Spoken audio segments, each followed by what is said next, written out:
going on, everybody? This is DJ Verrett, the host of Ride With Us, and today I got a fantastic guest, and you're going to be amazed by this show. So first of all, I want to thank you, Michael, for being here. Can you first tell us a little bit about yourself today and why you're here? Yes, my name is Michael Stevens, and I'm here to give you some background on who I am and what we do here. All right, I got a couple of questions for you, brother. You know, what was early life like for you before you made the change? Oh, well, look, man, I was a member of the neighborhood fraternity, a gang member for over 40 years. Grew up right in the hood, right there inside in the lower west side of South Central Los Angeles. Man was out there selling dope, guns, the whole get out. What were some of your early challenges and influences when you was a youngster? You know, look, I had a homeboy a long time ago, man. He was like our first hero in the neighborhood. He was a pimp. His name was the Great Mac and Ed. Mac and Ed. He was the first one that had a Cadillac. We saw the Cadillac. He had the bull horns on the Cadillac, the whole get out. And everybody wanted to be like him. You know, so he was one of my first influences in the neighborhood on somebody that was actually what we considered a ghetto entrepreneur. Okay, all right. You know, everybody had them influences like that. You know, it's like what Melly Mel said, you know, in the song called The Message, you know. Yes, indeed. Yeah, so, and you see pimps and players and you want to grow up to be just like them. Exactly. Yeah, exactly. All right. Now, when you look back, what do you feel are the factors that led you to that life? Well, look, man, when you look and see the only successful black men in the community are people that don't have a job, it doesn't give you incentive to go get one. So the first thing that you look for is a hustle. And the law doesn't matter then. When you're hustling, and the last thing you think about is the law. Yeah. So what I did when I was a youngster, I looked around to see who all was making money on their own, and I was like, that's who I want to emulate. When I was a youngster, I never thought about a job or how they got their stuff. I just wanted that stuff. Exactly. You know? And I looked around and I noticed that all the working people were poor in the neighborhood. You know, and I came up in a time in the 70s where they were closing up. It was closing up all of the factories, the rubber plants and warehouses. Yeah. Right before the coming of 1980 and Ronald Reagan into the presidency, California went through a shift where they were taking away all the jobs. I remember people used to work at the train stations, unloading at the train stations. They worked in the factories, the rubber plants, Goodyear, and all. That's where all our fathers were employed. Yeah, so those are some of the factors that that kind of led myself into the to living in the gated community. Yeah, you know what I'm saying. All right, so now let's. I got another couple of questions for you, man. Y'all gonna like this one right here. It's all about Michael Stevens today. What was the moment you realized you might be in prison for a long time, and how did that impact you mentally? The passing of the California Three Strikes Law in 1994. Everybody thought there was just going to be the passing of a law, just another rudimentary law to where if you did 3 violent felonies, because they sold it to us like that, you would go to prison. I had went into the drug business and now started selling drugs in the 80s. So I got away from the violence and the violent crimes. So, because growing up to want to be just like them. Exactly. So they always said, man, look, you can do more, man, with this in your hand and a gun. I'm gonna ride with us. Yeah, exactly. You know, exactly. They say you can do more with this than a gun. It's like, but when you put this in your hand, meaning the drugs, like now you become a victim. You become a business. Now it's about the mentality and preparing for this lifestyle emotionally and mentally. And some of us grew up seeing that at a young age, so we weren't mentally or spiritually prepared for the consequences. That's right. And when the consequences came, they came like a big old snowball rolling down the hill. They came and smashed us all. You ever been in juvenile hall? Was in juvenile hall before. Now, what was it like getting out of juvenile hall for the first time? When I got out of juvenile hall for the first time, I thought, well, I made it. I made it through. I'm like, so this ain't nothing. Is this the most they can do to me? Yeah. And so now you become callous to the law. You become callous. Yeah, you become callous to everything that's going to happen after this. Because if this is the worst that can happen, hey, Yeah. It's a lot worse things can happen if I don't have any money, if I don't have any principle, if I don't have this gang with me. A lot worse things can happen. Yeah, see, a lot of us don't think about that part right there. It's like, come on, homie, ride with us, ride with us. But, when I ride with you, it's going to be a different consequence because what am I riding for? Exactly. And where are we riding to? And what we're riding to do. So now we've talked about a little bit of stuff, man, but it's some stuff that these youngsters just don't understand is when you get hit with that big number. Yeah. Now, see, leading up to the big number, I'd had 89 arrests. I'd had 89 arrests. I'd been to trial 12 times, and I lost in trial 4 times. So I was batting 33%. And at 33% at that time, again, had me 7 years, I think 7 years and 9 months altogether in prison from the 4 convictions. But then they passed the California 3-strike law in 1994. Now, this is the part where we want these youngsters to really understand is that once you reach this thing called adulthood for these serious offenses, mama can't save you. Mama can't save you. Daddy can't save you. Grandma can't come down there and pray for you. None of that can happen for you. No. And the first thing they do is they make sure that you build up a big enough resume. Yes. And one of the most important factors is, especially that young people that look like us, the ones that came after us, is that when they catch that case, they got that court-appointed attorney. Yeah, public pretender. That's what we call them. Because all he's looking to do is make a deal. Once they get you on paper, that's it. Once they get you on paper, that's it. So you struggling to eat, doing all this stuff, but once you catch that case, you got that court-appointed attorney. And now it's a whole different struggle. And they ain't got your best interest. No, the only thing they trying to do is cut a deal. They have you and maybe 17, 18 other clients that they have to see that day in court. So when they come, they're not looking for your best interest or you at heart. You just another number. You just another number. And if they can make a good enough deal, then that's what they're looking at. They don't care about the impact it's going to have on your life. Exactly. They're just looking to cut a deal. Now, it's being held responsible for the behavior and the offenses, right? But sometimes, man, some of these sentences don't equate. Some of these crimes don't equate to sentence. I know this one youngster, man, got 14 years for stealing a cell phone from T-Mobile. Man, look, I was in there with a guy that got 25 to life for accidentally stealing a pair of socks. Yeah. A pair of socks. His name was Tony. Yeah. Tony Curtis. Yeah. Had the same name as my father. And he was in there for stealing a pair of socks from the Nationals. And they put the socks in his bag by accident. He was leaving. They said, you didn't pay for them. And this doesn't happen to a lot of other people. It happens to the poor, the lower education. It doesn't happen to, the moms in Beverly Hills that's an actual thief, Exactly. Stealing Chanel perfume from the Beverly Center. Yeah. But let's talk about, what was one of the biggest lessons that you learned while you was incarcerated? One of the biggest lessons I learned while I was incarcerated, a lot of youngsters got to understand this. Absence does not make the heart grow fonder. The longer you gone, the more you disappear from the thought processes and the thought patterns of your people, and the more isolated and disenfranchised you become. Especially during these holidays. Especially during these holidays. So that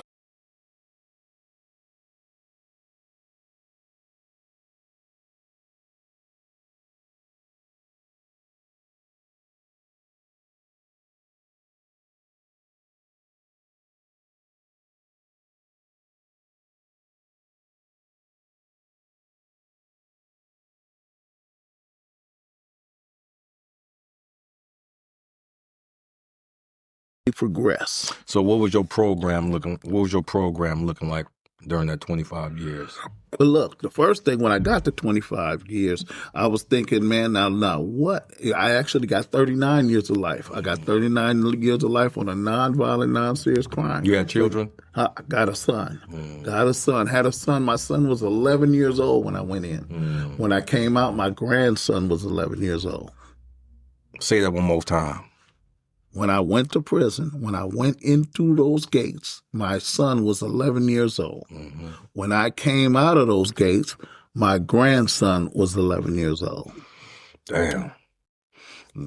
What was it like, share, with everybody of raising your son in the visiting room?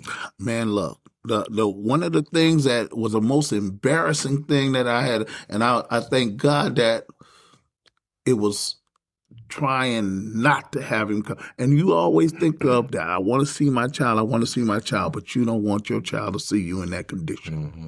To where now you at the whims of people that are looking to destroy any remnants you have of a relationship with your family. Mm. Yeah, because my sisters, when I did that 17, they were 13 and 9. Mm. And when I got out, they were both married with children. Mom got old. Wow.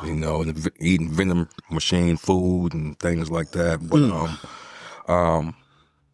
let's talk about we did the time, we got convicted, we have a history, and now you're doing this bit now, It's like, what were some of the points that made you or you felt compelled to, I can't continue to live like this? Well, one of them was a riot. It really began with a riot to where a young Puerto Rican guy was killed on the yard. Mm-hmm. This dude he wasn't even 25 years old, in prison and just started his sentence. A riot happened and police started shooting. And when they shoot in prison, everybody say, well, they shooting pellets and block guns. And that's inside. When it's a riot on the outside, they shooting a Mini 14. Shooting live rounds. And then they shooting live rounds and hit him in the head. Mm. And when we sat out there for a while and watched him bleed out, because when the riot happens, when they get everybody, finally contain everybody, everybody's laying down and they have to recompose. They have to get everything together and see who's alive and who's dead. And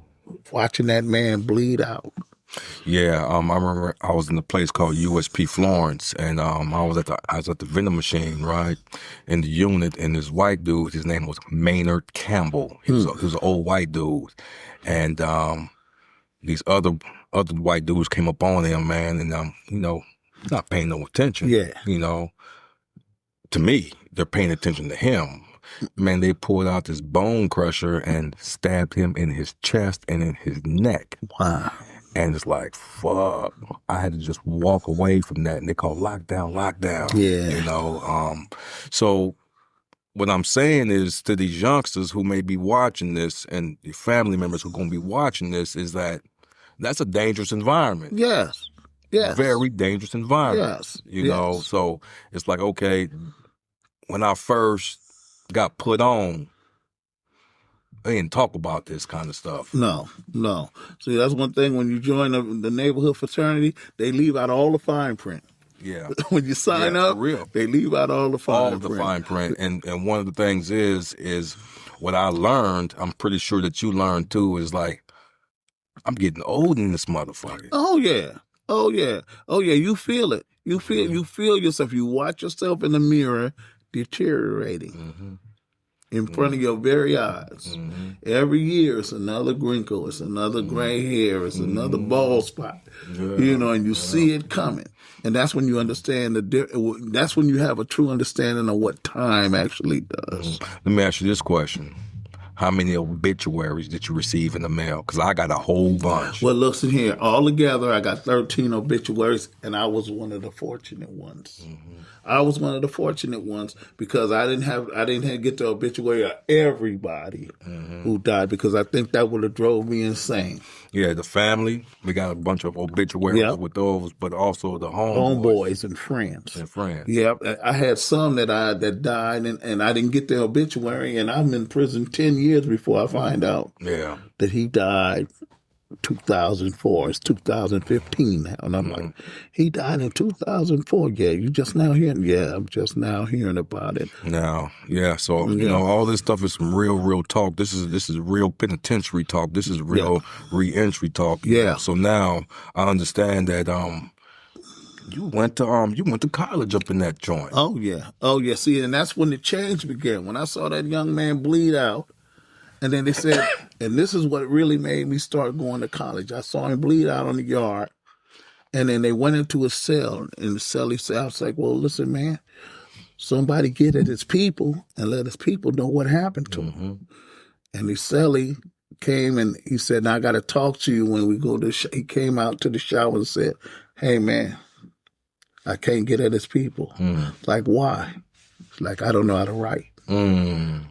Like, you don't know how to write? What you mean? It's like, I don't know how to write. I don't read or write. And I was like, I need to get some education. Yeah. I need to really change and get some education because, man, this man, the guy he lived with died and he didn't have the capacity to tell anybody on the outside because he's illiterate. Yeah. It's like when I first went down, the homie Freeway Rick. What's going on, Rick? Everybody heard of him, and we in the cell one day, and mail came. He was like, "Hey, Ghost, read my mail." I'm like,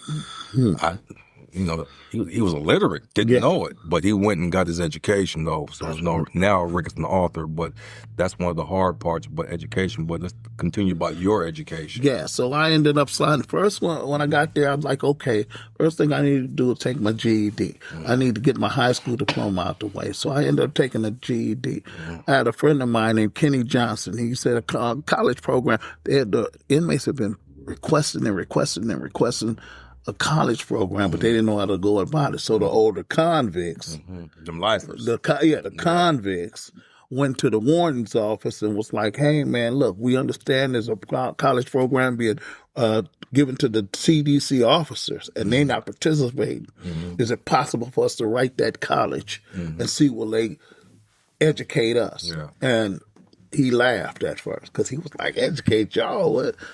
How many of y'all can really even handle a college curriculum?" But he allowed us to write. When we wrote, they came up to the college. Pat Coester came up from the college. Good looking out, Pat. And she said, "Listen here, we willing to educate anybody who's willing to learn." So my boy Kenny Johnson came. At that time, I was working in the kitchen, and I was a table wipe. And he asked me, "Man, you gonna sign up for the college?" I'm like, "Hey, I don't know if I can handle it or not." He was like,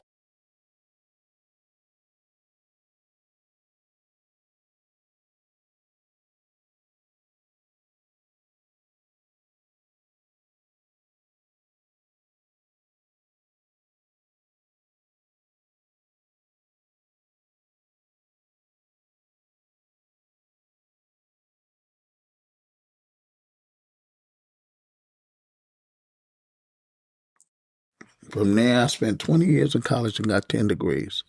20 years of education. Yeah. So what was your mindset going to college and getting the degree, the first degree that you received from your hard work? Okay, the first degree that I got was a degree in business management because they pushed me toward. They was like, "Man, look, you was a drug dealer out there, but you don't know nothing about business. You need to really learn about business." So I took the classes in order to get an associate's degree. I got an associate's science in business management, and once I got that degree in my hand,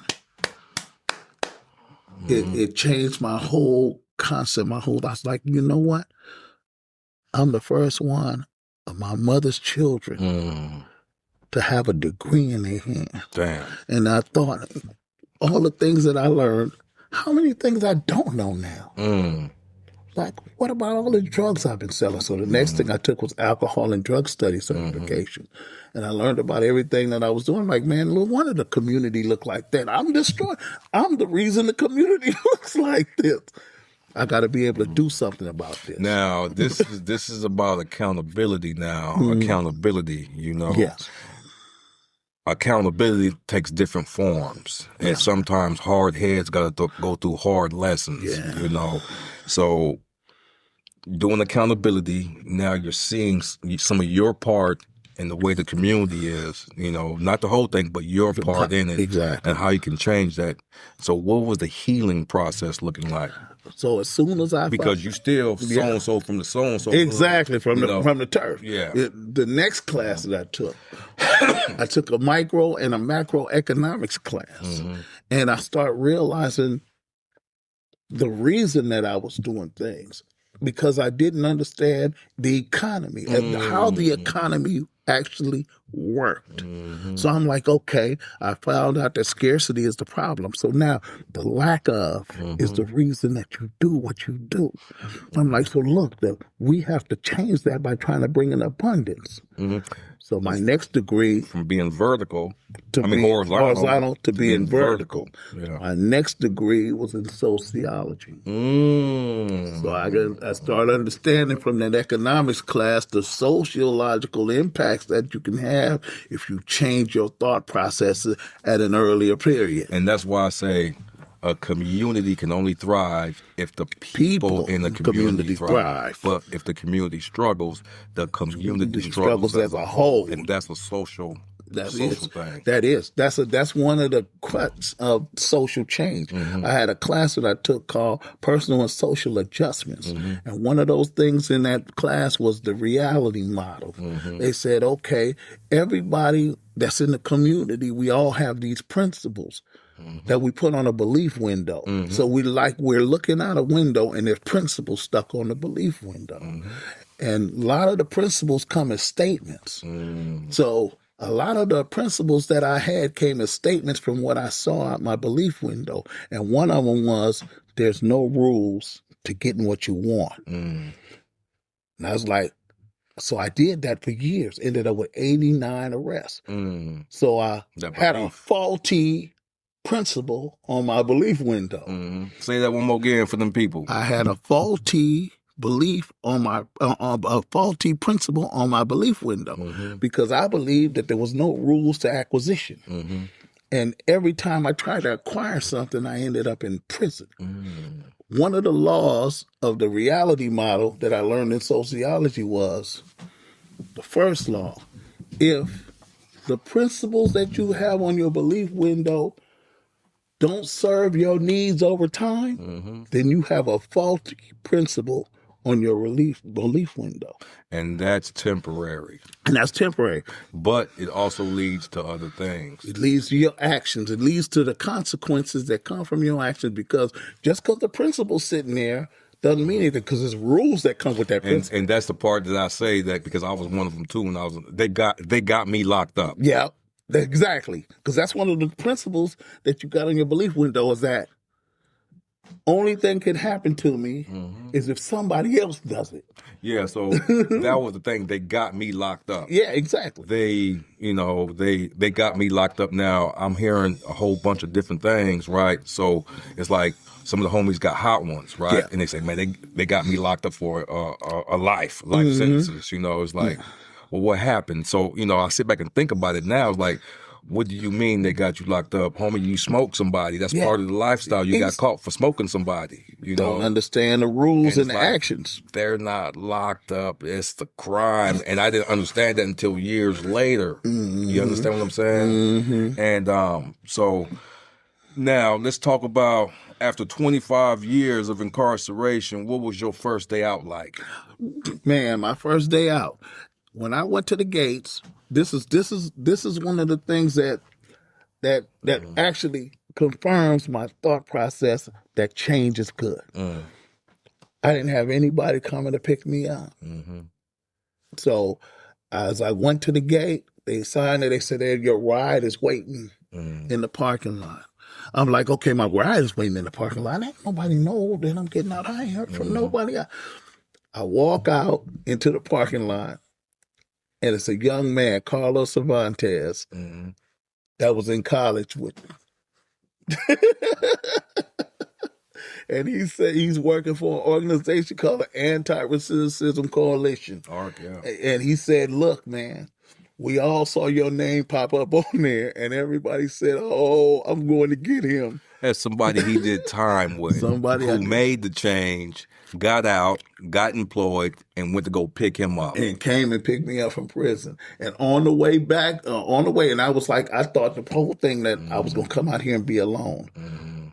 Because I still had some inkling that life was the same as I left. I didn't make that transition in thought process yet, because I had just only been out a couple of hours. He started calling everybody that was in our college, like an alumni, and everybody was coming. Listen, man, you need to get a job in social work. I know you got all of those degrees. You got 2 bachelors. Go sign up for the college. Get you another degree if you can. And then everybody's giving me suggestions, and I'm like, it's a whole coalition of us out here. Yes, now. it is. You got a lot of support. So one of my barriers was employment. Yeah.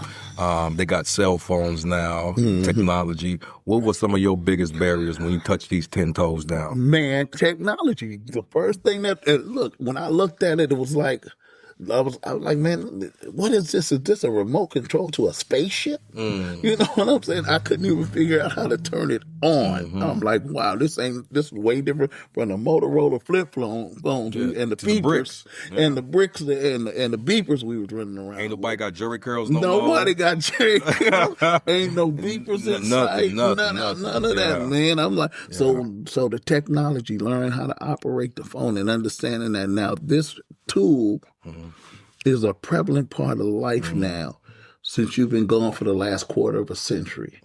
It's taking the place of every directory that you usually go through.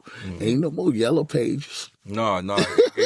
Ain't no more yellow pages. The phone books is gone. Phone books. People don't even use phone booths no more. No phone books.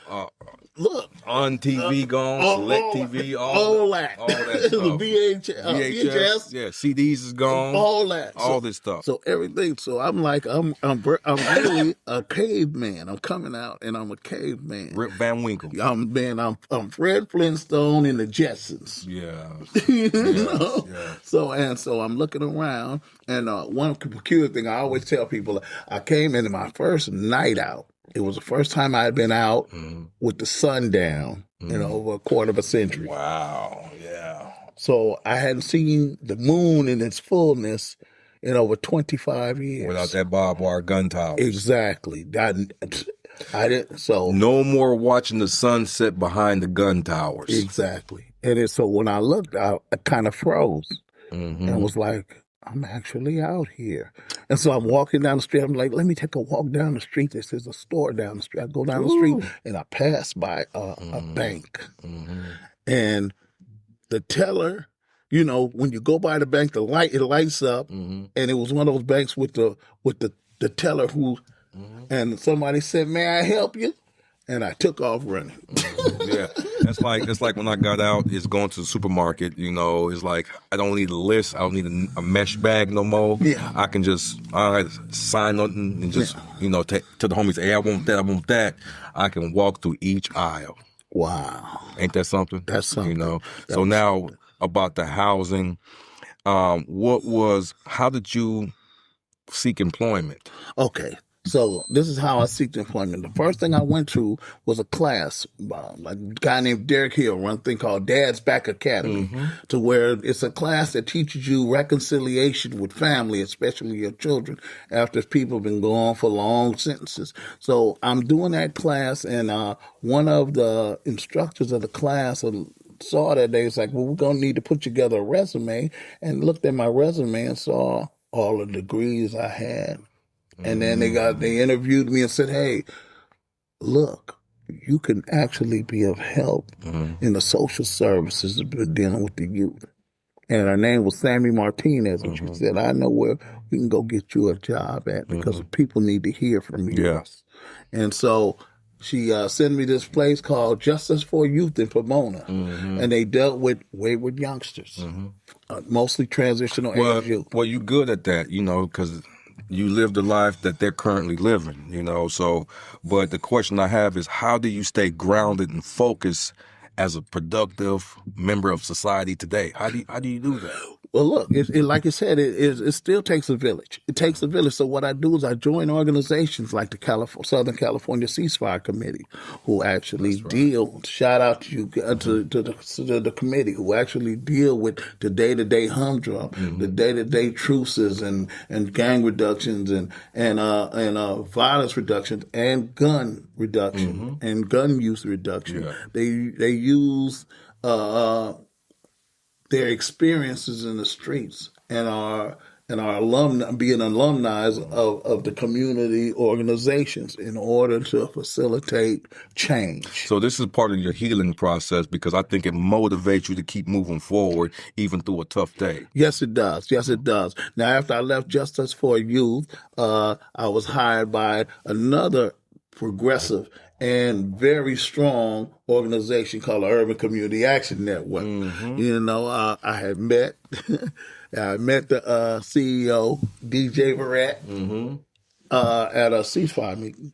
And when he found out that I was available, he got in contact with Taco Ben Owens, who's who's one of the CEOs of Ceasefire, and he's also the CEO of Detours and work with youngsters. And he said I was available, and DJ immediately said, "Mike from Ceasefire." And that's when I called his homeboy said, "Is he solid?" And his homeboy that I did time with, like, yeah, he's solid, and he's been an asset to Urban Community Action Network, and he's case manager supervisor, and he had a perm when he first started working, and now that's how much work we doing. That's what we doing. So so it's been a long journey, and these occupations and employment come from people who actually have lived experience. See, one thing about coming out here, and when we used to parole, we had nobody in positions that were of lived experience. So we went misunderstood for a long time as we came out. And even if you wanted to make a transition, there was nobody there. Yeah, exactly. So in closing, Mike, you know, what's next for you? Well, the next move is to continue to build on those that came before us.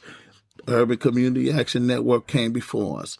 So my move is to move farther into the social change mechanisms that help people like us come out, especially the young dudes. If we can deter them, we're going to deter them. I've started an LLC now. It's for profit, but I plan on making it a nonprofit called Beat the Bias. Okay. And so we're going to try to beat the biases that have been strapped to us by change through education, change through employment, change through an understanding of the social aspects that keep us in a position of poverty.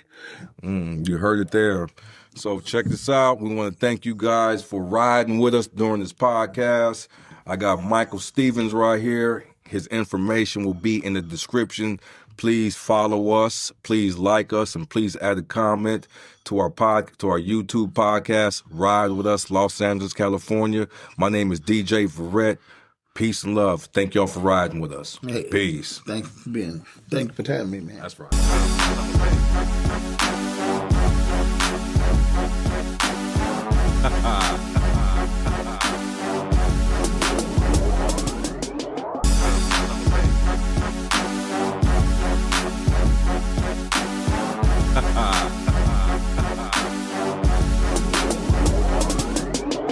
I'll make it hot, boy. How high can you make it jump? You make it hot, girl. How high can you make it jump? You know it's hot when you stop and make it pop lock. Rip riding top notch on these hot blocks.